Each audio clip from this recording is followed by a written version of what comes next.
Welcome to APPA's 16th Town Hall on COVID-19. My name is Billy Zadig, APPA Standards and Codes Administrator. Allow me to review a couple of housekeeping items before we start. All attendees are in listen-only mode. We ask that you utilize the chat box for the Q&A segment of this session. While we attempt to respond to all questions submitted, should we run out of time, responses will be posted to AVID's COVID RAQ, Recently Asked Questions webpage. We also remind participants to ensure their speaker volume level is set for your comfort. Our speakers are gathering us from across the continent, and as such, varying volumes will be present. Today's session will award professional continuing education credits, as well as ISDs and AIA HSW CLUs. For AIA certificates, please email me at Billie, B-I-L-L-I-E, @appa.org, along with your AIA membership number if you have not done so in the past. Our webinar recording will be posted to the APPA website later this afternoon. Additionally, you'll receive a follow-up email within 72 hours providing designated links to all webinar recordings, presentation slides, as well as information on upcoming webinars and town hall. At this time, it's my pleasure to introduce Lander Medlin, APPA's Executive Vice President, for your moderator today. Lander, take it away. Thank you, Billy, and welcome all attendees. We appreciate your engagement in these town hall meetings as we further explore the impact of COVID-19 on our facilities, organizations, and the education enterprise. Our town halls occur every Friday with a different target and focus. Hint, next week's topic is testing and tracing aerosolized particles and the serology of the virus with Dr. Michael Huey, Emory Medical. As always, thank you for joining the dialogue. Please post your questions at any time. That's what makes this a rich conversation and the special communities we share. As schools determine their path to a fall reopening, different communities of facilities professionals can and do contribute immensely to the ways in which we will most successfully lead, manage, and orchestrate a safe and thoughtful reopening strategy. That's why we chose this topic today: special communities, challenges, and strategies for K12 school districts, community colleges, and preparatory schools. These three duos will share their strategies, challenges, and questions concerning the complexities of their specific community and the task of addressing a reopening scenario for their internal and external constituency groups. So here's the format for today's town hall. I'll provide a brief introduction to set this week's context. I'll introduce the first duo, which is 2 panelists per duo, who will each share their framing remarks, and I'll proceed with the second and then the third duo. We'll go to Q&A from all of you, and I'll conclude with a highlight of our latest survey, professional development offerings, call for images, available resources, save the date, and closing remarks. The resurgence of the coronavirus has led to another milestone. 1 out of every 100 Americans has tested positive for COVID-19.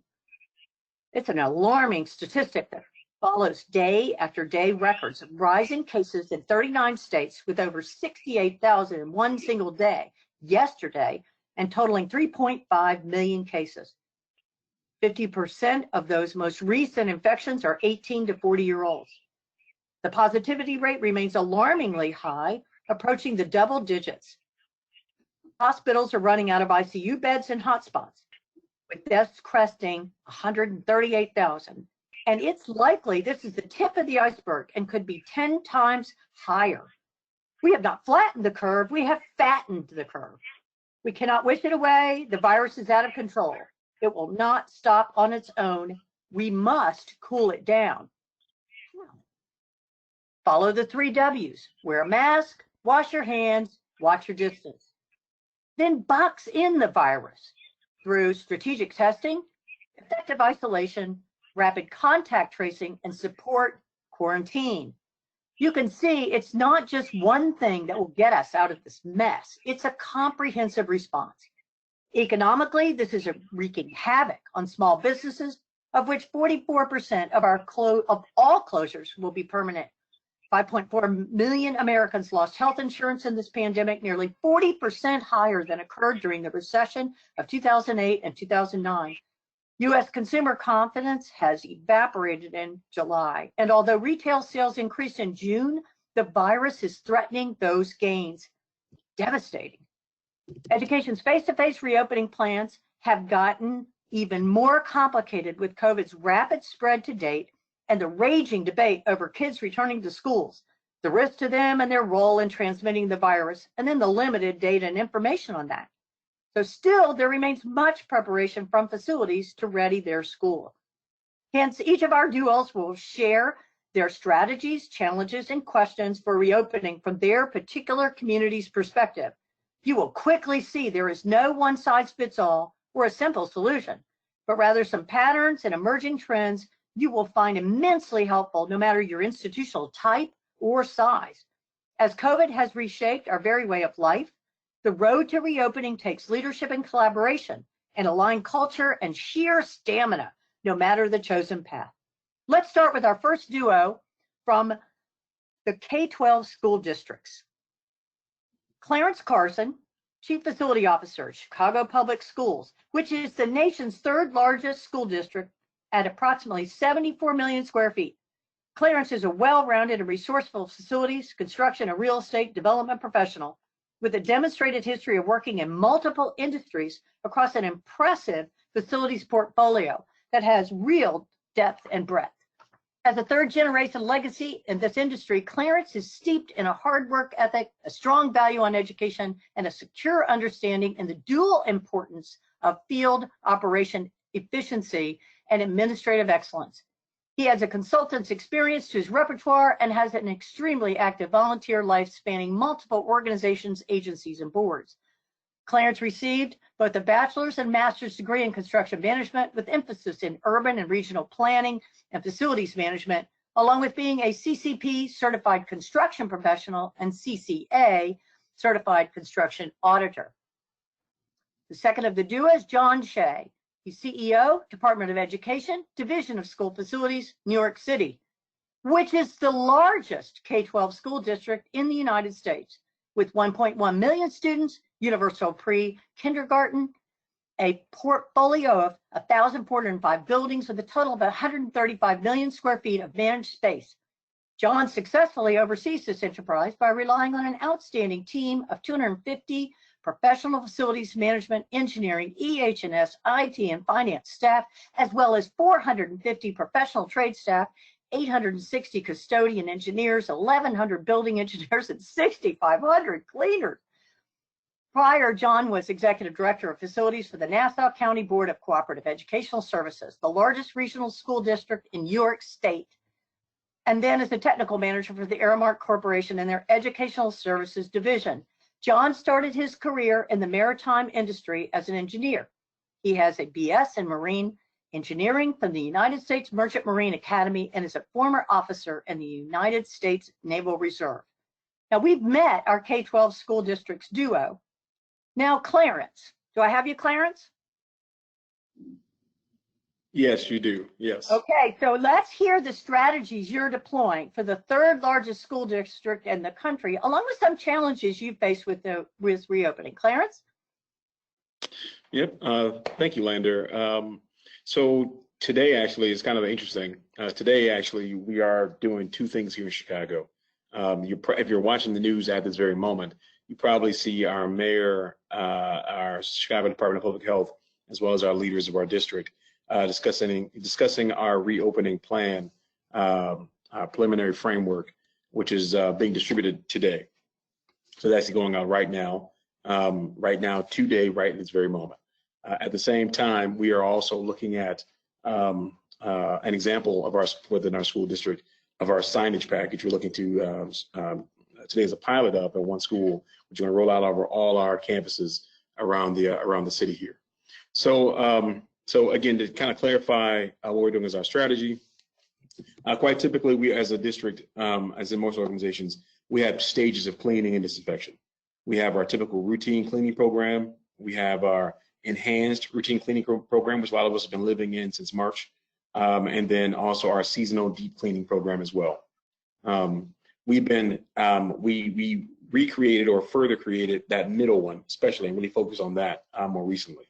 The enhanced routine cleaning program, which of course deals with the high touch point cleaning, expanding our pool, our labor force as well, looking at new strategy of pieces of equipment to incorporate into our usage, being either electrostatic sprayers or spray misters, so on, other technologies, other disinfectant materials itself, of course, looking at the EPA list in products as well, other, let me see, all other products that are out there. Things as simple as locking down water faucets to our flushing program, to our air ventilation program as well.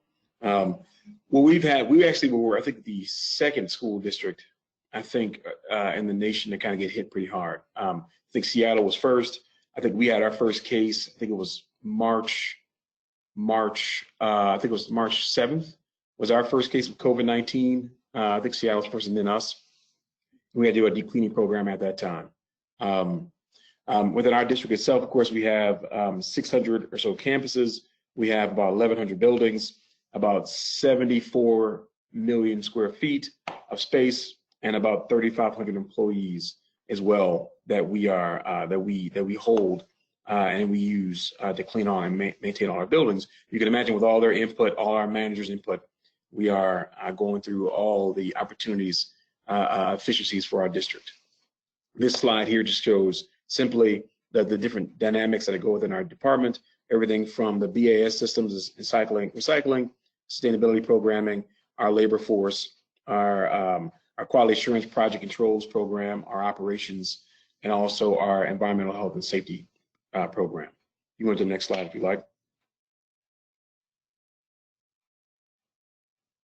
Or yeah, so essentially through our program itself, yeah, thank you. Through our program, we're trying all day to be very innovative and nimble about what we have going on. As sure as Lander, I'm sure we'll all repeat the words that we usually focus on: emerging trends and emerging programming. Right now, we're taking anything that's coming in and reviewing it for our utilization. I'm sure I'll talk about a lot more further things in detail, which John and I going back and forth. That's kind of an opening salvo of what we're doing here in Chicago Public Schools. That's excellent, Clarence. Thank you so much. You know, I really do understand, wow, how fluid it is with just in time that you opened with, and that you have recreated that enhanced routine cleaning and enhanced, and that you had to do that really quickly, way early on, where the most of you were creating emerging trends and emerging practices. So thank you. And we will go back and forth. So John, let's get a sense of the challenges you face managing the largest school district in the country and what that means for a reopening. Sure. So thank you, Lander, and thank you, Suzanne, and the folks at APPA for putting this together. And I want to thank my fellow panelists here today, especially Clarence. If there's one good thing that has come out of this COVID situation, it's the fact that I've gotten to meet a whole group of new people that I had never had contact before, and Clarence and I now think we're going to be spending holidays at each other's homes when this is all over. So he's an amazing guy, and I'm glad he's on the panel. Let me tell you a little bit about the New York City Department of Education. Lander gave you some of the stats. We have 1.1 million students. That means that 1 in every 300 Americans is currently enrolled in the New York City school system. To give you a sense of that, out of those, 10% are homeless on any given day. We have over 200,000 of those students that have special education needs with an IEP, over 130,000 that are English language learners. So our challenges are pretty significant on a regular day, and then throw in COVID and a global pandemic, and it takes it to another level. We closed all of our buildings for most general instruction in person in the middle of March, but we never closed completely. And there's been a number of things that we're still actively doing with our buildings, schools being center of the communities, especially in a big urban environment. We have a number of buildings, over 50 now, that are providing in-person instruction to the children of first responders, which has been great because we've learned a lot about what we're going to need to do when school does reopen, hopefully in September. We have over 500 feeding sites, which are also sites of distribution for all sorts of other things. We're handing out toothbrushes, we're handing out diapers, we're handing out feminine hygiene products, anything that the city needs to get to people that don't have the resources themselves. We're in the middle of that. And we've also opened up a whole bunch of testing centers for COVID testing. So we have a lot going on as it is. So I want to talk about some of the challenges, and I'll start with the beginning of the pandemic. I'll tell a little story, and this speaks to a couple of things. Number one, facilities, school facilities being so important to the organization and the things that we're asked to do outside of our normal routine. I got a call from City Hall sometime towards the end of March, and they said, do you have laborers that are able to dig graves? Because we don't have enough people to dig graves on the Pottersfield, Hart Island here in New York City is where we bury the folks that don't get their bodies claimed. And I said, actually, no, because one of them has recently passed away from COVID. 4 are they're homesick because we know they have COVID, and the rest are in quarantine. So we can't help you. But they called back the next day and they said, well, can you build coffins? And I said, that I can do. I've got carpenters. So the medical examiner here in New York asked us to build 700 coffins a week to handle the volume of people that were dying in the hospitals that were going unclaimed. So New York was a real big hotspot at the beginning of this. I have a tremendous sympathy towards the other cities now that are experiencing spikes, but it will get better, but you just got to put your head down and get through it. So the first challenge that I want to talk a little bit about is fear. Based on that story, one of the things that we're looking at is how to convince people that going back to school, when the politicians and the chancellor's office and everybody decides this is where we're going, how do we make people feel comfortable that the buildings are going to be safe? And the areas that we're finding that are certainly disinfecting, and what we need to do to do the disinfecting, and HVAC and ventilation. And the latest science talks about how airflow and ventilation is also vitally important to make sure the buildings are safe from COVID. The other thing I want to talk about for New York City is changing guidance. I'm sure everybody's dealing with this as well, and Lander kind of alluded to it at the beginning. Things are changing rapidly. We're getting decisions, and then something happens, and the health department comes out with different guidance, which changes what schools have to do and whether we are going back or we're not going back. New York City announced its plan for in-person instruction about a week ago, and then the state came out and said that there's still a few things that had to happen. We don't know if we're going to be going back for sure, probably until the second week of August, which will give us about 3 weeks to get everything in place to do what we need to do. And the last thing I want to talk about that applies to some of us is the scale of what we need to do. Everything that we're all doing a lot of the same things. Mechanized cleaning and using electrostatic sprayers, hand sanitizer, disinfectant wipes. Everybody in the country is now looking for the same things. And in New York City, when you have 1.1 million students on 135,000 employees, that's a lot to buy for and to have in place by September 1st. And we've placed orders and we're hoping to get stuff in, but just the scale of the supply chain and to hire the people that we need to do the cleaning is also another big challenge. And I'm sure Clarence can echo some of that on his end, being also a large school district and dealing with the scale. Clarence, you want to address that? Yep. So I guess I first want to clarify, being the largest school district, that's cool. But being the third largest school district, now that's really cool. Sure, Brad. I think just to clarify that. So just for everyone's sake, John and I, we probably talk still about every week. Us and other school districts, we're doing what we're doing here, but we're trying to do it on a weekly turn as well, where we become very familiar with each other. Us and several other school districts may even be listening to this call, typically on Fridays. John's exactly right. The scale and the speed in which we have to turn is truly key. I'm sure we've seen so many times where we think we have that guidance like 75% written, and we're just putting in the pictures into it, and then we get word that a new CDC guidance is coming out, which either changes the product or clarifies a piece of equipment or voids out an entire plan approach we're doing, which is for the better, right? It's all evolving. We're trying to evolve with it. Yes, being the size of district we are, and even this picture here is a great picture of it, being a high touch point cleaning, which is what is shown here right now. We're all trying to respond back to that. And if you look at the cart itself, I mean, the mix of the products that you even see here are varied, and they're all in response to everything we're trying to accommodate.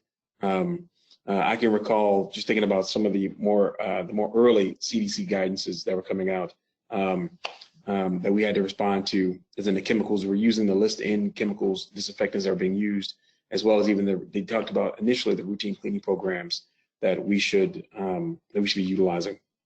And even I think it was at one point it shook us all up when they entered the word gowns into utilization for the cleaning staff as a recommendation, that everyone who came in contact with cleaning had to wear a gown. And that's something that John and I and other districts definitely talked about, how that was going to affect us and our utilization and our efficiencies. That's excellent. So John, go ahead. Go ahead, Linda. John, go ahead. Was there a question? I missed it. So I think Clarence was passing back to you. Clarence, were you passing back to John? Yeah, sorry. Yes, you were, weren't you? Yeah. So John, if you're passing back to me, I just need to know that. Yes. Okay, so I want to ask very quickly, which is the second largest school district? That's Los Angeles. Okay, then Dewey Yates, you got it right. Yes, that is Mark. Mark, who is a fantastic leader as well in LA. And who is that person? Mark. Mark. Mark, I can't recall Mark's last name at this very moment, but that's Mark. Mark who's over LA. Okay, very good. Yeah, and they are in the midst of a nightmare. And we're going to hear about that community when we get to the preparatory schools and we talk with Victor.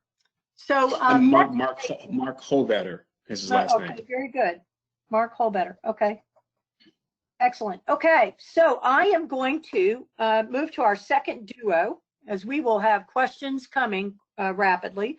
But our second duo represents the community colleges.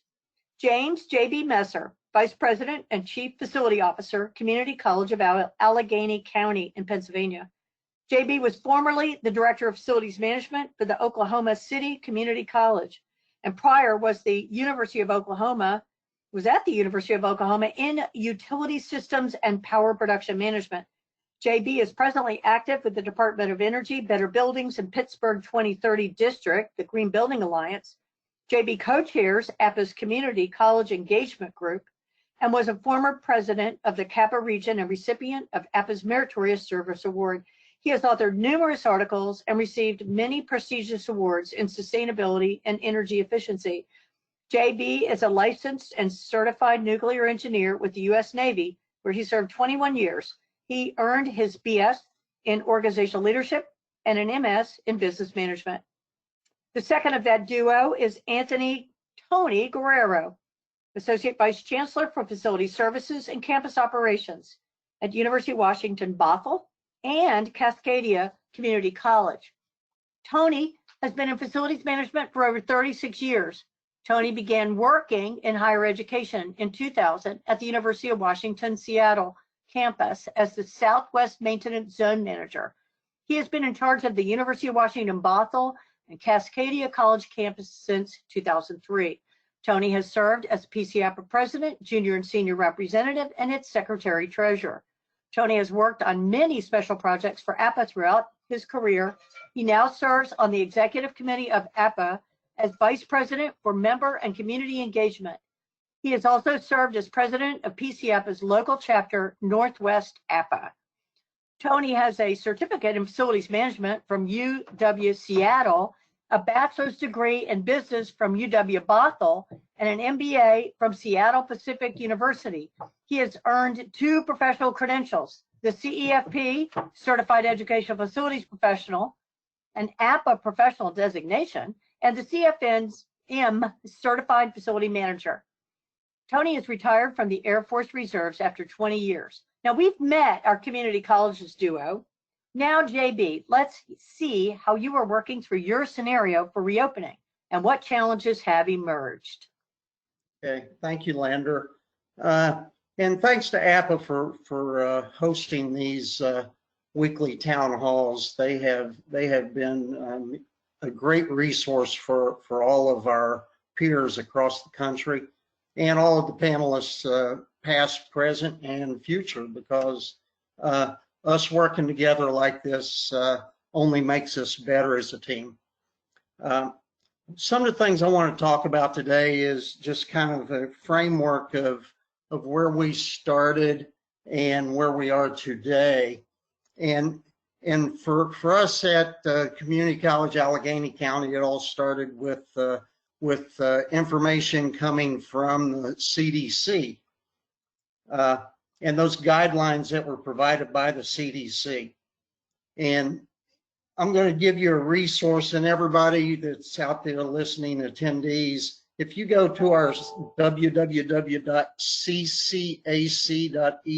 website, again, that's ccac.edu website, and on the right-hand side it says COVID-19 resources, and you will see some of the things that I'm talking about as far as reopening, health and safety plans, screening, response plans, etc., as we move forward. But on March 13th, the college, through the guidelines provided by the state of Pennsylvania and the governor's office, we closed the college. And by closing the college, that means we held no more classes. The only people that were on the campus was safety and security, and that was at a minimal workforce, just making sure that we kept our facilities safe.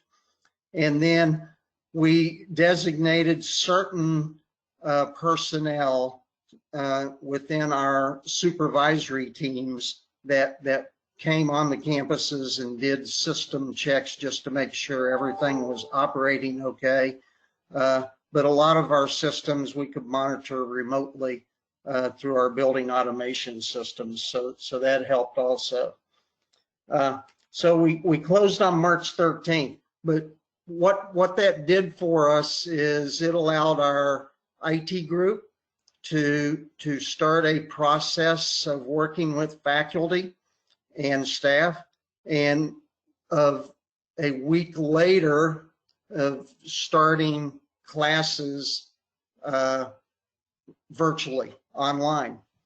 And so by working with all the faculty and staff, they were able to convert all of their classes to online classes. The only things that we couldn't support were those particular areas that needed labs that went with the classes themselves. As we started that process, IT doing their thing, as a facilities team, we came together 3 times. We started coming together 3 times a week. What our goals during that time was to learn as much as we possibly could. Okay, and through those meetings, we discussed what was going on across the country. We discussed CDC guidelines and reviewed those continually. We looked at other things and especially professional development. We really pushed professional development during this time on everything that we could learn, and everybody was doing research and providing information on professional development that we could attend as a team and so forth on all of the things that made sense. So this was a good opportunity for us to learn while we were in this shutdown mode.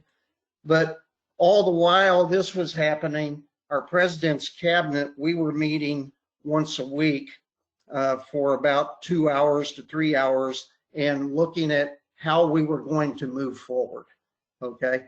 So as a team, academic affairs, student services, facilities, human resources, finance, all of us coming together as a common entity in addressing all of these things. What we ended up doing was we developed a reopening of college facilities plan. And that reopening of college facilities plan took into account 3 different phases.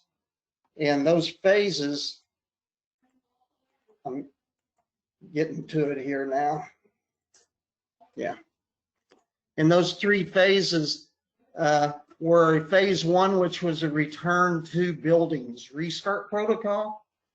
And it had a time frame from working on it, 27 May to 28 June. And why did we pick 28 June? Is because as a college, we made the decision that we were going to start teaching summer 2 classes, okay? But not at a full face-to-face, but all of those classes such as that where we needed labs to be completed. We started a process, and we are now doing that right now. We are hosting all of our summer 2 labs at campuses, and we had some labs we had to do makeup work. So we put all of those protocols into place. And how that occurred is we developed approximately 70 different action items in that plan. And each action item had a lead, and then that lead had several people working with them across the whole college system to make sure we were maintaining consistency. We did that, and then the other one was operating protocols. So we took from that 29 June when classes for summer 2 started all the way through our spring semester next year, and looked at the operating protocols. And then we looked at instant response protocols from that 29 June when we brought people back to indefinitely. So that was the reopening plan in its simplicity. The other one was our health and safety plan, and our health and safety plan was per guidelines from our Pennsylvania Department of Education. We received a set of guidelines from the Department of Education that dealt with higher education, and we received that at the beginning of June. And one of the items on there is we needed to have a health and safety plan. So we developed a health and safety plan, which is also on our website there that I gave you as a resource.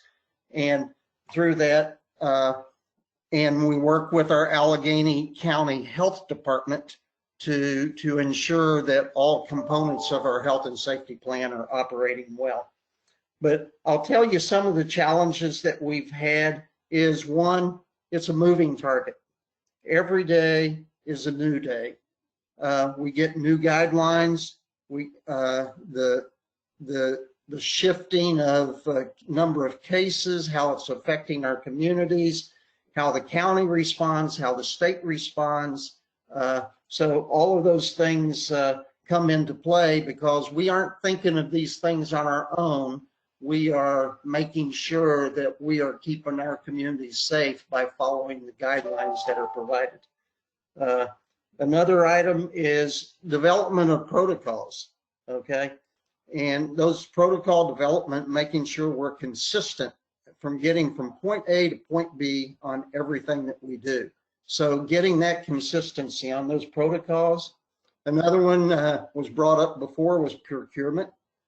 Procurement was somewhat difficult in the beginning, but it seems to be opening up more as we have developed our supply chains and how we're supporting the college overall on all instances as far as procurement. And the funding, you know, there's a lot of funding that goes into this, and that funding mechanism, if you were utilizing your operating budget, it would erode your operating budget. So we have the opportunity to use the CARES Act funding for working through the funding mechanisms on what we have needed. And the other thing is like I said, a lot of people are looking at fall we had to look at summer 2 starting on 29 June. So we got a real good head start on everything, on developing all of these different plans. So I'll turn it over to Tony now. Thanks a bunch, JB. You really did a great job in talking about your journey and recognizing that you had a moving target and that you've created the documents that you need and that you're planning for each of these as the guidelines shift and caseload shift. So I'm very impressed.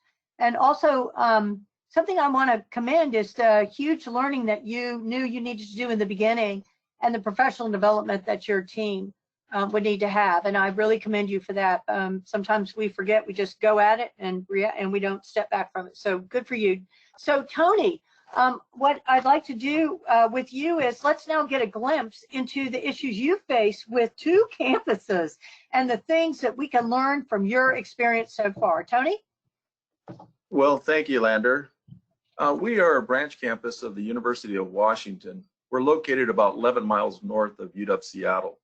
We are co-located with Cascadia College, and we share many of the same buildings, like our library, physical plant building, sports field, parking lots, garages, and the rec center. Our maintenance team takes care of the entire campus, which includes Cascadia's buildings. And this is just a speck compared to John and Clarence, but we have approximately 10,000 FTE and we're just under 1 million square feet. Because we're so small, we wear many hats here in facility services and campus operations.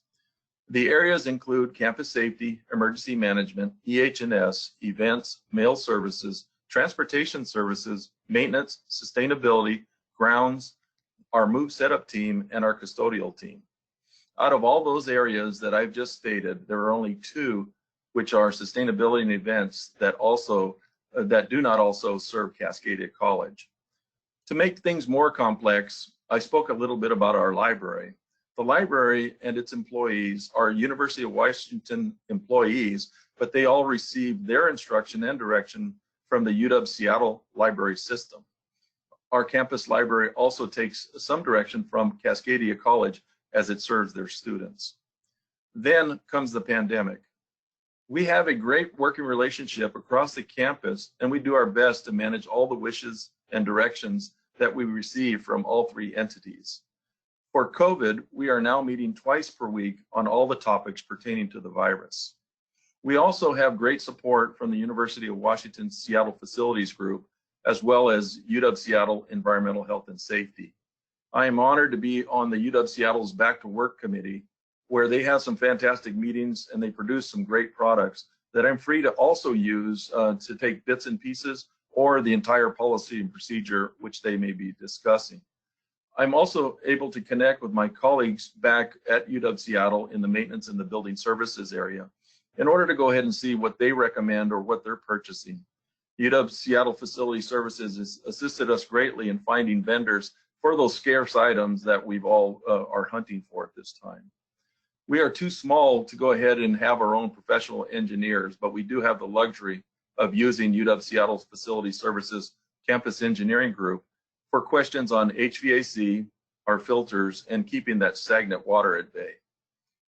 We also have, again, the resource of environmental health and safety with their professionals as it pertains to PPE, plexiglass installations, disinfectant expertise, chemical applicators, building flushing, social distancing, and all the policies and procedures that are required for each COVID topic. Now, with all of that, Lander, you asked us what remains unanswered and the challenges that we still face. Well, one of the challenges I believe that we still face is making sure that our students still feel that this is one campus. As I stated, we had 3 different entities with 2 different schools. We're really working on making sure that the campus feels like it's one. When a Cascadia student visits the library and has used the attestation and contact tracing requirements for Cascadia, are they the same or similar enough to UW Bothell so it doesn't cause confusion? Many Cascadia students are also UW Bothell students where they're taking classes in both places. And we really want to make sure that this is a seamless move in and out of all of our buildings. We really need to be in sync. If we find that we have a student, staff, or faculty that has tested positive for COVID-19, are we able to gather all the data we need to know where that person has been in all of our buildings and all of our areas? You asked also the question about what remains unanswered. We believe it's really mask compliance, yet understanding. Who's going to enforce the wearing of face coverings? This has been discussed at length, and we really don't want our campus safety officers being the ones to be the mask police. Then there's the compassion and understanding. We also have concerns for students, staff, or faculty who can't wear a mask due to a medical condition. How are we going to make sure that they are treated with respect and not stopped at every turn, being reminded that they don't have their mask on? And that's my input right now. So thank you, Lander. That was terrific, Tony. You know, the two of you have really captured this. I like, Tony, that you talked about the coordinated effort where you may not have the resources that the large K12 school district has, but you have coordinated that beautifully. And that you were identifying, we did this the last couple of times we talked about town halls, delivering a consistent experience for students, faculty, and staff. And you saying, do students feel there's one campus? It's really getting at that point. We've been hearing that instead of enforce, it's inform, and use that peer pressure and try to get students to actually see that they're part of the solution. And that's something we've been hearing. So maybe I can help you on that. I loved your comment about demonstrating compassion. We have to do this in these stressful times. And it is extremely difficult to do that and still get the job done. So thank you so much. All right.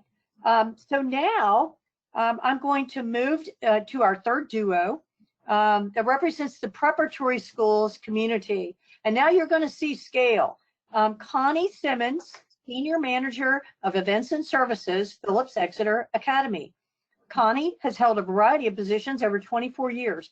In her current role, she oversees the custodial and events staff, plans and manages the budgets for the custodial and events departments, plans campus events, including graduation, and maintains the inventory of dormitory and classroom furniture. Connie is active in several professional groups for facilities managers, including the Northern New England chapter and the Eastern region of APPA. She holds a certificate in interior design from the University of New Hampshire. Our second in this duo is Victor Passeri, Director of Facilities and Construction, Brentwood School, which is a K12 independent school located in West Los Angeles, California. At Brentwood, Victor is responsible for facilities planning, construction management, space management, maintenance, custodial, landscaping, aquatic center, transportation, and is the school's community liaison. Victor has 25 plus years of experience in educational facilities management, working for universities and K12 institutions. He holds his APPA credential, CEFP, which is Certified Educational Facilities Professional.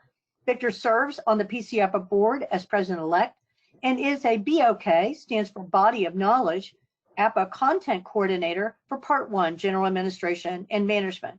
Now, we've met our preparatory schools duo. Now, Connie, let's consider the differences of your preparatory school and how you are approaching them to create a safe environment for returning students. Thank you, Landa. It's an honor to be on this panel. Phillips Exeter Academy is a private prep school with 1,100 students, 850 boarding students. We have 25 dormitories and we cover 1.2 million square feet with 25 full-time employees. Our first struggle has been how to house students safely. By cutting down on triples and doubles, that's left us about 100 beds short. We're trying to get creative by repurposing some faculty housing into dorms, which gets us halfway to the bed count we need. We're looking into taking over historic inn on campus that will give us another 54 beds. And the smaller doubles, and we've capped those at 250 square feet, we'll be installing air purifiers. Like all of you, we're struggling to figure out how to bring students back to a campus while providing a safe environment for them. At this time, and we know sometimes it changes hourly, we're bringing back half of our students on September 8th, the upper 2 classes, and 3 weeks later, the rest of the students. Students must test before they arrive on campus. We will be testing them upon arrival, and they will have a third test 10 days later. One of our challenges is that we teach with Harkness tables. A Harkness table is a large oval table with 12 to 15 chairs around it, with social distancing that cuts each class size down to 6. Most classes will be online with smaller group meetings in classrooms and tents which will be set up around campus for outdoor opportunities. Choir and chamber music groups will be meeting underneath the tents. These tents will have no sides, so that creates another challenge for our New England fall season. Masks are going to be mandatory on campus in all locations except your assigned dorm and tents where social distancing can be achieved. These tents will do double duty as our dining hall will be providing to-go meals only for lunch and dinner. Continental breakfast will be delivered to each dormitory common room daily. Our health center on campus can house 45 students. We're bringing in some temporary trailers that will be used as quarantine housing if needed, providing another 45 beds. We also have a daycare facility from infant to pre-kindergartners. This building presents its own unique challenges. We spent a lot of time, like a lot of you, researching PPE, signage, disinfectant, education of our community on how to use these products and the best locations to provide them for everyone, while ensuring that we will have these items stocked for reopening. For my staff, our biggest challenge is how to keep campus clean, disinfected, and present our campus as safe. We must now figure out 7-day-a-week coverage with the staffing we have at a higher level of cleaning. We've been looking into alternating starting days as well as rotating schedules. We will be depending on all the adults on campus to disinfect their areas between classes or the usage of their space. As a community, we need to depend on each other to provide the safest environment achievable. So that's a great overview of where we've been. And as I said, things change often. So I'm interested to see what Victor has to say and what we can compare. Okay, that's excellent. Thank you, Connie. You know, I recognize this whole repurposing effort to reduce density has dramatic shifts to availability, and depending on where you are in your country, state, or your community, has really significant challenges. So it's really interesting what you were doing with the faculty housing and repurposing that. You also added something about this, not just 2-part testing, but a 3rd test. And I had not heard that to date. And that was really, really seems very smart. And then finally, that you're depending on each other, that you're stating that out loud. We're a community and we're going to do this together. And I'm really, really pleased to hear that. So now I'm going to go to Victor. Let's hear how you are managing your school and community's response, especially given the latest surge of cases in Los Angeles, California, and some of the challenges that we need to understand. Victor? Thank you, Lander. The areas that we're focusing on, let's take a step back. One of the things about private independent schools is that we don't receive state funding or grants to help offset our operating costs. So we've really taken a deep dive into looking at how do we manage all the new requirements that we have in place. How do we maximize our staffing and also our number 1 priority is keeping them safe. One of the first things we did was we divided our facility staff in half. We wanted half in on one day and that half off on the other day while bringing in the half that was off the previous day in to work. By doing that, it helped us to ensure that if we had one infectious employee, that only half of our department could potentially be affected by that. As we studied all the new requirements and figured out how do we meet that currently with the staff that we have, we really started looking into creating ways to be able to be efficient at being able to do it. One of the things is that during the day, that there are requirements that we are disinfecting high touch points, areas in classrooms that students use, desks, blocks, and other surfaces that they're getting disinfected throughout the day. in our middle and upper school, we will be working with our teachers and some of our students to be able to have them disinfect with a disinfectant wipe the areas that they just previously used. That should save us some time of the day so we can focus on other types of disinfecting. We also looked at equipment. How could we be more efficient at disinfecting? Some of the items that we've looked at and we've purchased are electrostatic sprayers. These sprayers spray out a disinfectant that has an electrostatic charge attached to them. That charge helps it to spread on surfaces quicker and does a better job at coverage. I was also interested in what New York City MTA was doing. I saw on a news broadcast back in early May that the city was introducing UBC Light to disinfect buses and trains. I checked on it about 3 weeks later and found that the program was successful to the point that they expanded the program. I also did some research on UBC Light, and there's a Dr. David Brenner, who's the director for the Center of Radiological Research at Columbia University. And he's done studies and reports on the success of UBC using that type of light to control the coronavirus. He's also been working with the city of New York, especially MTA, on that type of light. Working with our nurses and working with our senior administrators, we were able to purchase 10 of those units. The idea of those units is that during the day, when we've created a program where we'll have a block of time during the middle of the day where our classroom is open, one of our custodians will go into that space. They will use a spray disinfectant, spray the high touch points, and then put the light in the room. That light, which is a double head 4 high intensity strobes on a portable stand, will be put in the room. The door will be closed and locked, and then the unit will be turned on for 20 minutes.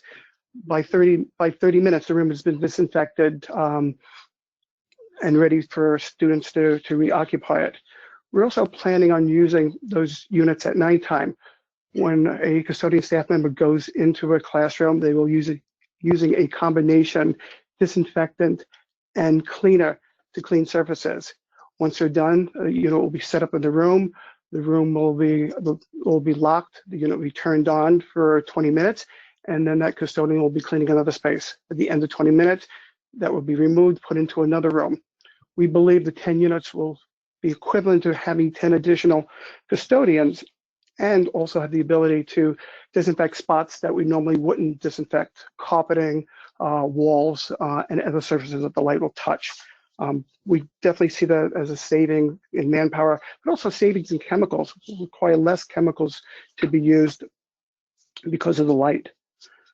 We're also, and this kind of applies to schools that have younger students, we are responsible for purchasing PPE equipment.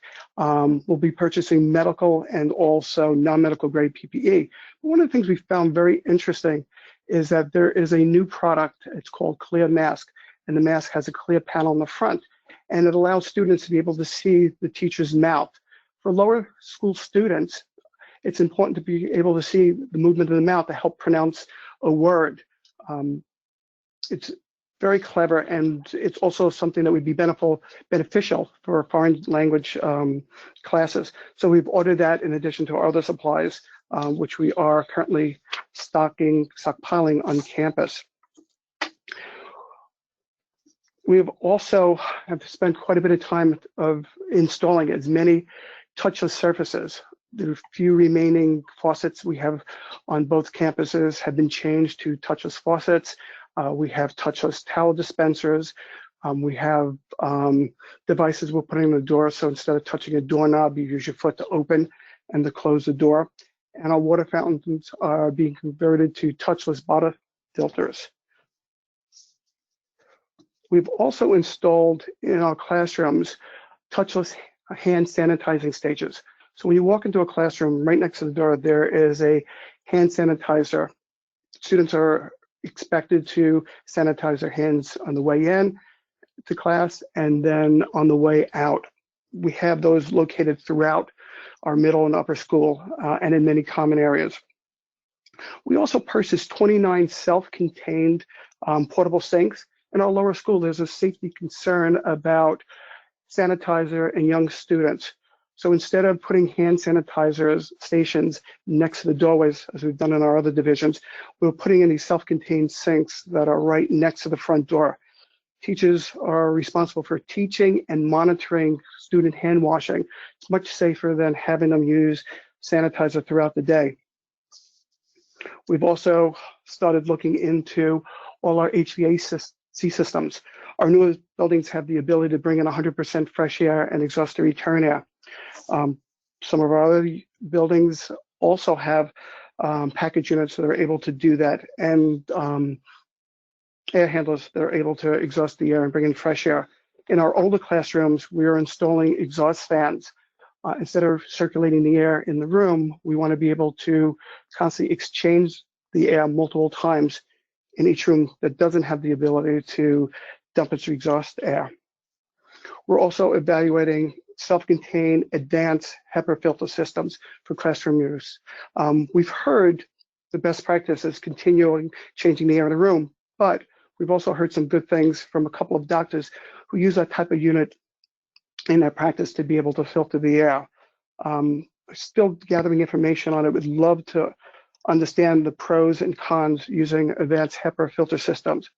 I think the last thing I want to talk about, and for us, for smaller institutions, I think it applies to us, but most private schools, private universities, and other private institutions operate under a negotiated conditional use permit, which governs enrollment, hours of operations, the amount of traffic we can have, and other conditions. If you have a CUP, I recommend you read it and create a list of conditions that may be challenging to meet because of the new health requirements, things like transportation requirements, hours of operations, or other things. You don't want to be in a position where you are penalized for not meeting those requirements. I think if you see there are some challenges, you should be talking to your elected official about issuing an executive order to relieve conditions due to the pandemic. The same also applies to covenants with homeowners associations, especially since some covenants have financial penalties if you don't comply. And I think that's the areas I want to hit on. Thank you. That's fantastic, Victor. I really appreciate that and the detail associated with it, which begged an immediate question that someone would like, and they would like to know the name of that light unit, which I think is a UBC. Is that correct? Correct. So let me talk a little bit about the light, then I can talk about the manufacturer. Okay. The UV, we know UV from sunlight. There's UVA, UVB. UVC is a higher intensity of UVC, ultraviolet light, and that these units create a very high level. Instead of having a steady light, the light is much brighter. It's a pulse of light. So you got a high intensity blast of UVC light on the surface, which has a quick killing effect. It's used in hospitals to sanitize operating rooms. It's used in HVAC systems in hospitals for recirculating air. So it's been around for a while and been very effective. The MTA is using a product, and we also bought the same, made by Puro, P-U-R-O. And talking to them, they have 2 plants where they manufacture lights, and they just opened up a 3rd. So we were able to buy the light. We're expecting it in next week, the middle of next week. I think there's at least when I placed the order, 4 to 6 week lead time. But if you go online, there are great videos, news reports that talk about the light. Also talk about Dr. Brenner and all his research on the effects of UVC on the COVID virus and other types of COVID viruses. That's terrific. I'm going to ask John Shea if he might speak to that, since he's coming out of New York City public schools, or New York schools, that you would obviously probably know about the MTA's work, and I've seen it on the newscast too. John, do you want to weigh in on that? Sure. So we did talk to the MTA. Actually, our new director of people transportation is from the MTA, so we had some connections there. And the issue for us is what I mentioned earlier, which is scale. We have 60,000 classrooms plus all the other spaces, and Our budget situation here in New York City is, I'm sure, what everybody else's is across the country. We just on our cleaning side, we calculated that it was going to be about $132 million for the additional labor that we would need to disinfect in all of our buildings every night and touch points during the day. And we were told that we're not getting any more money. So we had to bridge that $132 million gap some way, and we're still working on that. This is another one of those issues. I think the technology is there, it does work. So we've gotten also some good information about filters, point of use filters for filtering out COVID, but we just don't have the resources to do that in all of our buildings. So Okay. the science also tells us that with maximizing the ventilation and the HVAC, that should be sufficient for occupancy, and that's what we're limited to. Good. That touches a bit on, and Victor, I'm going to go back to you because it's continuing to pursue this, is how do you ensure that the UVC light is reaching those frequently touched surfaces? The person was asking, about how that actually works. They said, in other words, do you worry about the UV being blocked by objects in front of high touch surfaces? Victor? We do. Let me first talk about the device. The device comes on a stand that has wheels, and it looks sort of like a tripod that would be used for a heavy movie light. There's a center column, and then the lights are adjustable. There are 2 sets of lights. Each unit has 2 strobes built on it that face in opposite directions. Ideally, there should be a space in the center of the room. The light should be, or the light should be up at the highest setting, slightly angled down, so that the light can reach as many spots as possible. I would think for each room, it would be wise to first go in there with a tripod with a regular light bulb and see exactly where the shadows are forming. Our intentions of using that light is to supplement. As mentioned, some of the light's not going to hit all the areas. So the areas that we know are frequently touched will first get a light spraying of a disinfectant. Then we will use the light to supplement that to get all the other areas, in addition to also getting the same area that the disinfectant was sprayed on. It's not perfect. My understanding what a perfect system would be was mounting multiple lights on our ceiling, permanently mounting them in multiple locations, and wiring it up to the lighting system and putting a spectral control on it so that when the lights are turned on, the regular room lights are turned off and the door is automatically locked. The one thing about those units is that you're also concerned about safety. My understanding is that the light does not penetrate, or the UVC doesn't penetrate through the glass, and that it stays within the room. But you do want to make sure the door is locked, and I would advise to put something, if there's a vision panel on the door, over it to cover it. There are motion detectors built into the unit, so if someone does enter the room, the unit automatically shuts off as a safety precaution. Very good. And Victor, did you do all of this in advance of the students coming back and getting that prepared? Yes. Okay, very good. Someone had asked that follow on. Yes, go ahead. Yeah, and we knew that this is going to be around for a while, and we knew that one day they would be coming back, whatever hybrid model we're using, and that with the requirements, there's just no way without increasing our department that we'd be able to do it. So the school quickly made the decision back in the end of May to purchase those units. Okay, very good. That excellent to know. And I'm going to go over to these filters. You started it, John, so I'm coming to you about filters, because we're getting questions on specifics on plans for HVAC systems, meaning one, they said moving to MERV 13 filters, and in particular, we know that 13, 14 filters on older systems may not be compatible and may bog them down. And so we got a person asking about that. John, would you like to field that first? And then Clarence, I'd like to go to you, and then I'll go to JB. Sure. So if I could add just one more comment to the UV light, one of the other things that we're up against here in New York is the perception of some of those alternative technologies.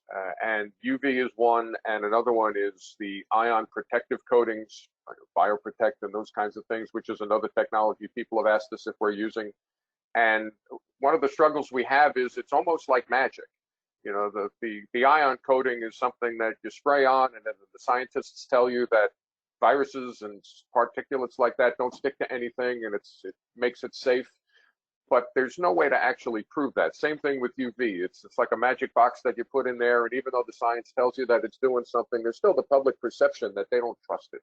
So to spend that and try to manage the program to put those in, that's still an issue for us. As far as the HVAC, yes, that's where we're upgrading our filters where we have them, but in New York, the average age of our building stock is 68 years old, which is another way of saying we have a lot of old buildings. And more than half of those buildings, the original design pre-1938 was you've got exhaust fans in the hallway and you've got these big windows that you can open up and provide ventilation. So it's an ongoing conversation right now that I'll say the majority of our buildings don't have central HVAC systems that have filtration that you can upgrade from a MERV 8 to a MERV 13. We're doing that where we have that, but it's not most of our buildings. And we're struggling with teachers who are going back to classrooms where we spent a lot of money to put in air conditioners, and now we're telling them you can't run that air conditioner in September when it's 90 degrees out because you have to open up the windows and drag in a whole lot of hot, humid air. So that's another struggle that we're having. We can provide the ventilation, but not the climate control. Linda, I'd like to add one thing to what John said. We believe that UBC is not a standalone solution. It needs to be supplement FDA-approved disinfectants being applied. We know, based on the reports, the effectiveness of it, but we want to make sure that we're doing both, using approved disinfectants in addition to UBC and not having UBC stand alone as a solution. That's excellent. And, you know, Victor, I'm hearing that on calls and from what I'm reading. People are telling me that it is a combination effort. It's a comprehensive, because you are, John, doing exactly what you said. Perception is what you're also trying to manage in terms of not just, quote, the appearance, but the perception of clean. So really, really good. John, do you want to move to, and let me say before I do that, Victor, you really did a great job on talking about the different systems approach, what you're doing in regards to this, and how you've approached the touchless surfaces and these self-contained sinks, which are really interesting. So I appreciate the details that you provide to us. So John, I'm going back to you on HVAC and about these filters, and you know, what about systems are, because you clearly have those, and then I'd like Clarence to touch it, and JB, because this is a big question for people. Yeah, so we've been working really hard to identify what the problems are, and our commitment to the school communities has been whatever the building was designed for, we're going to make sure that's working. And if it's not working, then we're not going to use those spaces, and we're going to focus on getting them fixed before we let kids back in there. That's a wide variety of stuff. That's all sorts of different systems that we have to have, but then setting the expectations of what that means. And those classrooms where you can't run the air conditioner and it's going to be hot and humid, that's your ventilation, and that's what you're going to have to that's what you're going to have to live with, and that's unfortunate. But where we have systems that don't have building management systems, we're manually opening up outside air dampers to ensure maximum ventilation. We're changing fan speeds, where we're upgrading filters from MERV 8s to MERV 13s to make sure that we get adequate airflow. We're balancing where we think we have systems that don't have proper balancing right now. And it's more of a maintenance issue than it is, we can't put new systems in order to provide more ventilation, especially if the building's 100 years old. So it's making sure that things are fixed and working the way they should be. Okay, good. So, and I heard that from Ellen Boyette at North Carolina at NC State. So yes, Clarence, were you going to chime in on that? Yeah, so just to kind of, you know, make sure to, I guess, clarify exactly what's happening here in Chicago as well. As you all might have saw on one of the slides I had, our buildings do, very similar to John's, I guess, range from 0 years old, this is a brand new building, to about 150 years old.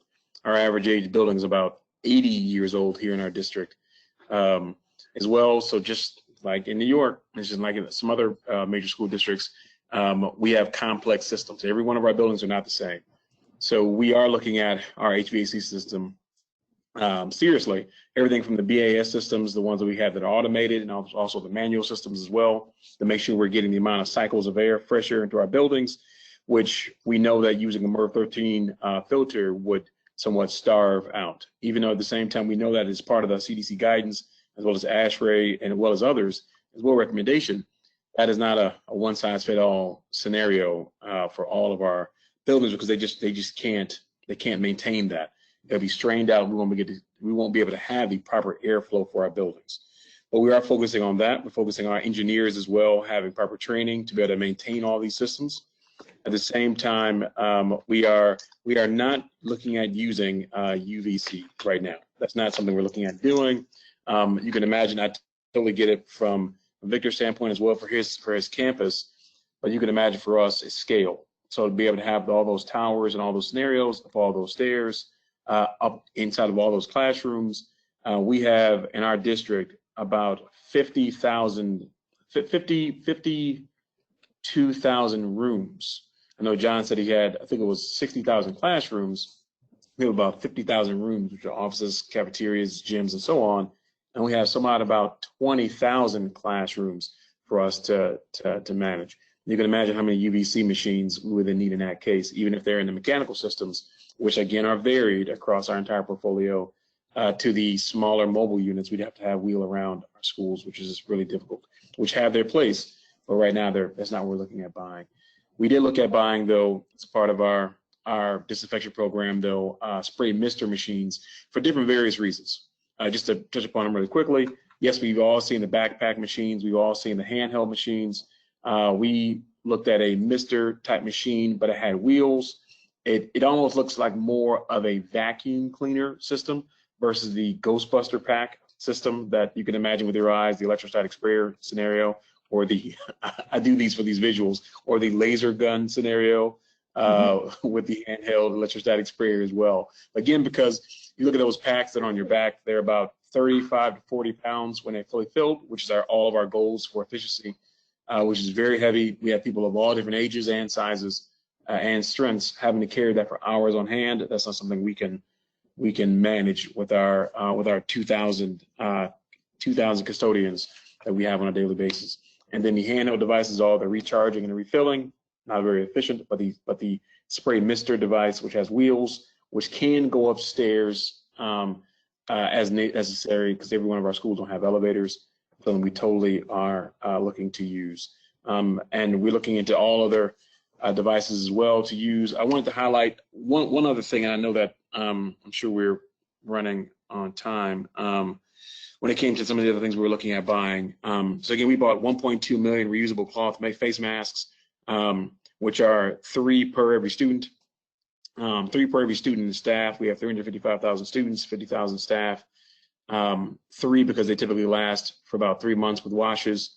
So we provided that for all our students and staff, plus disposable masks in each one of our schools as well, in case the ones they're using get soiled or unusable.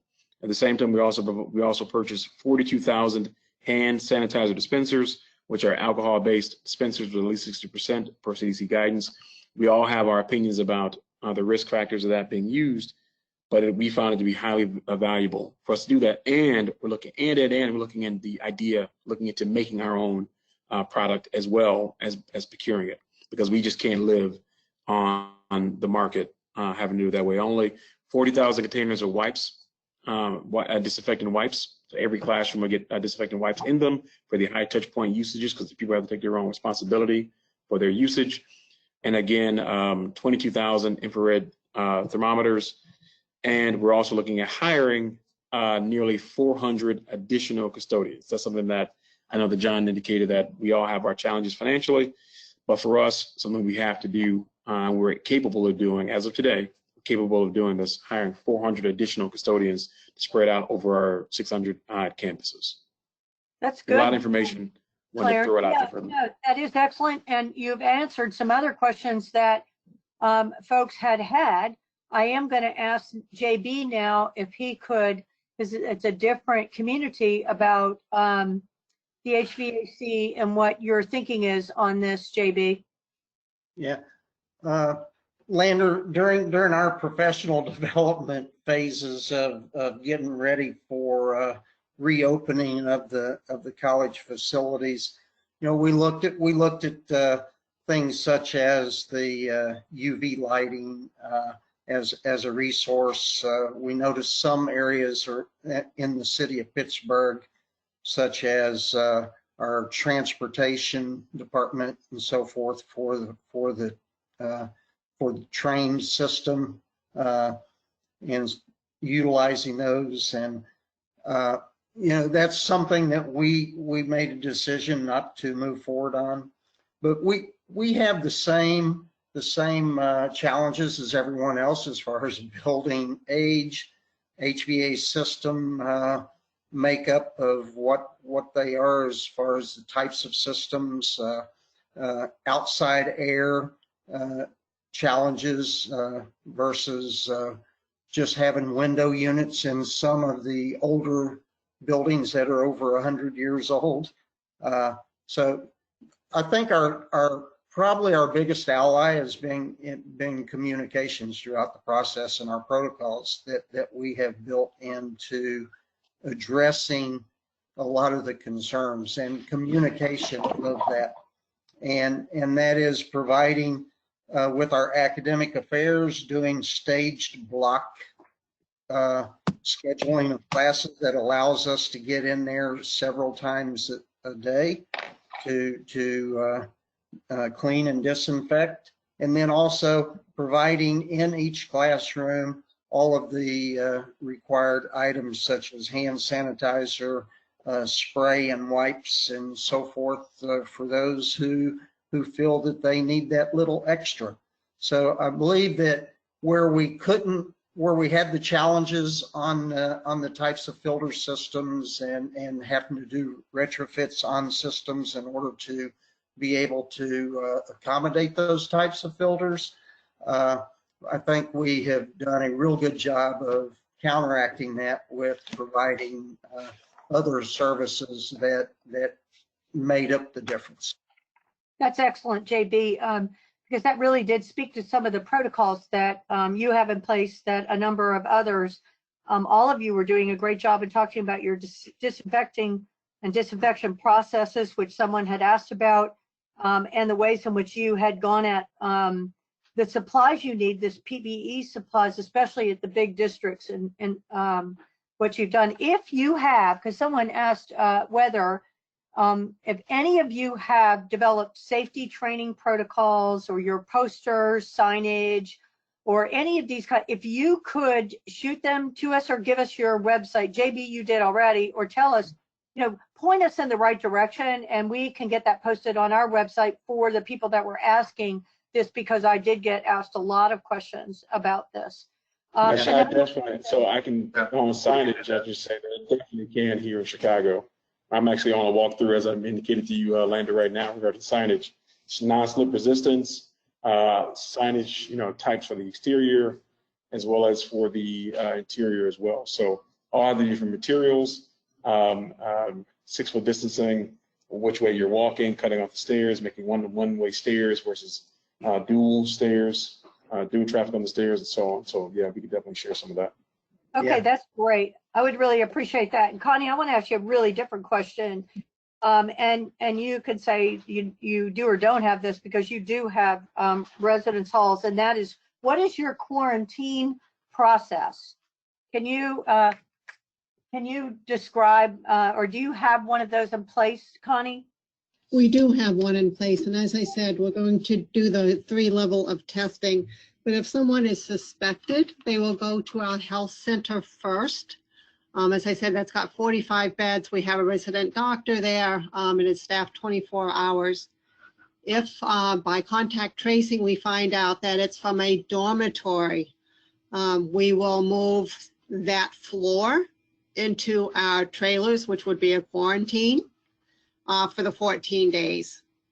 If we have a faculty, because a lot of our faculty families live in a dorm, if one of them tests, we were lucky enough, we have a large house that we can make into 4 apartments, and we would move their entire family if there was a confirmed case to get them out of the dorms. Wow, that's an amazing commitment. Thank you, Connie. I really appreciate that. So go to a different question. Tony, if you could, Yes. when did you start ramping up and really addressing your PPE supply chain needs? Because I know folks have talked about that, but I thought it might be good for you to weigh in on that. Yes, thank you, Lander. We did, when we started hearing about this, we started purchasing more and more. Actually, we had some wildfires around here, so we purchased about 1,500 N95s, and that was from the prior years. We hadn't used them, so we went ahead and donated those to the medical center, University of Washington Medical Center. From that point, early on, probably in March, we started purchasing, and we haven't stopped purchasing yet. Again, you know, thanks to UW Seattle, they've given us some connections as well. As far as the filters, our filters in our HVAC are MERV 15, and we've had MERV 15 since probably about 3 years now. Wow, that's pretty amazing, Tony. Because I didn't, you know, I am hearing what John had said, and I do know that others, Tom at the Jefferson Med Ed talked to us about this. And yeah, our buildings first opened in 2000, so they're very new. Oh, that's excellent. Wow, you're the winner. I'm not sure about many of the rest of us, so very good. So I've got a question, and Tony, you fielded this as a question, but others are asking it, so I want to see if others, what are you doing? And this is sort of a wild card to someone who might want to chime in, is how are you handling a situation where a student or a staff member cannot wear a mask? Now, Tony asked that question, and so did someone on this, a participant on this call. Can I get anyone to weigh in on this? Yeah, Lander, this is JB. Yeah. And we have two different processes. One process is for faculty and staff, and other processes for students.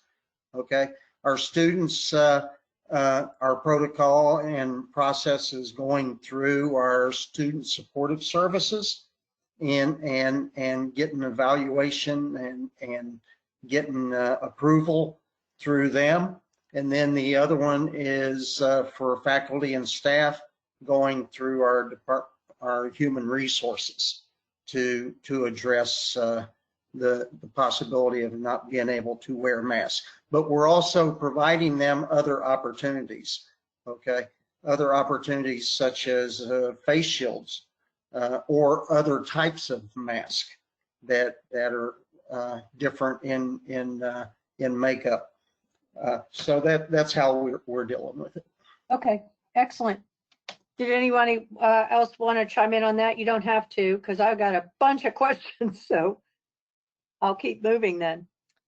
John, someone asked right away, is 3 weeks enough time to get everything ready? Can you expand just a little bit what you're doing? On the off chance my boss is listening, absolutely. Say that. Okay. Look, anybody who's in facilities knows that we're asked to do the impossible on a daily basis, and we usually manage to pull it off. Are there going to be buildings that have issues on day one that we're going to have to work around? Sure. I think we've done a pretty good job about keeping our buildings in good shape in general. What's different now is what was a health and safety item 3 months ago is no longer, and what was not a health and safety item 3 months ago now very much is. So there was probably more HVAC repairs in our buildings that were being deferred because we were handling things like lead paint or lead fixtures. That was the priority. Now that's kind of swapped. Well, lead's not off the table, but certainly HVAC is now front and center for a health and safety issue. We will absolutely be able to get there and do what we need to do. Okay, very good. I knew you were going to say that. So I have 3 questions that I want to identify, and this is going to be me to answer because I'm going to point you to next week, and that is the airborne virus, like TB, university contact tracing, and what products. We have Dr. Huey from Emory's medical side, and he's also the medical point person for Emory's contact tracing program. So Tom Shewan and Scott Fleming, Dr. Huey next Friday is going to talk about this, and he will be basically the speaker. He's going to go through testing, tracing, aerosolized particles, and the serology of the virus. So I think he is going to address best those questions.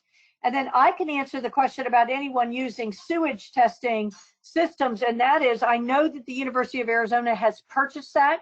Our colleague Chris Kopak would not mind hearing from you. If you have a specific question you would like, he's already sent me some information on it, so I can give you that if you want to send that to me at lander@appa.org. I would be happy to get more specifics for your water sewage issue. It is not inexpensive, so let me give you that, although it's a very interesting method of surveillance, as you said, Andrew Wojtek. So I wanted to make sure that you got an answer to that, and a number of people had asked, okay? And then Clarence, the protocols have been in place to deal with employees who believe they have been exposed to someone with coronavirus and tested positive. So, you know, what do you have a protocol for how you handling that? I'm sorry, how you handling what again, one more time? So, yeah, what protocol do you have in place to deal with employees who believe they have been exposed to someone with COVID that had tested positive? And anyone can jump in on this one, and we have just a little more time to do that. Yeah, so this is actually a very important one. We work hand in hand with our Office of Student Health and Wellness every day to identify this very thing. We set up immediately what we did was set up a website, talenthealth@cps.edu, that if someone, if any of our employees feel they're exposed, someone who had COVID-19 or start experiencing, I mean, it's less of them having exposure to someone, to them believing they actually have symptoms of it. Again, it's not just exposure to someone who had it, but truly, if you believe you have the symptoms of it and experiencing that, of course, first step we put out there, of course, staying home. Next, going ahead and getting a test if you believe you have the symptoms of it, and then self-quarantining if that's the further step as well. Along with that, especially once you get tested and believe you have a positive case, we're doing contact tracing through our district, where that person, that employee, is self-reporting to us through our talenthealth@cps.edu email address. We are then able to access their information through the Chicago Department of Public Health, because as they go get tested, that hospital information is reported back up through the hospital chain, through to Chicago Department of Public Health, as well as in Illinois Department of Public Health. And we're able to access that, verify, interview them, and then also have that contact tracing in real time right then, as soon as we get the results of their test. What we try to push all the time, which is really hard for us all, is hysteria. And very early on, we had it where anyone who thought they were around anyone who coughed or sneezed, they went home, or the building manager accidentally said, everyone go home. And you can imagine it ruined a lot of our nutrition programming, our donation programming, whatever was going on in schools, because there was a lot of high hysteria. Through further education in the CDC and training throughout our program, we've been able to kind of diffuse a lot of that and retrain our staff to be ready for those situations as they come up. In the fall, we're going to have a lot of that as well. We have care rooms where our students or staff are able to go into immediately if they believe they have symptoms coming to be apparent. Then, of course, going home and then self-quarantining after that. That's so no, we're ever present with that. I really appreciate it, and we are going to go to close right now. So thank you for closing us and wrapping us with an excellent response to that. I want folks to see the slide that is to contribute to our latest survey that I think you will find really fascinating and great to anticipate next Friday's town hall. We have slides on our annual meeting, which is now called the Virtual Facility Summit, August 3 to 5. Registration is live. Love to see you there. And then those that would be interested in our summer series for professional development, JB, I know you're going to lean into that. So there you are.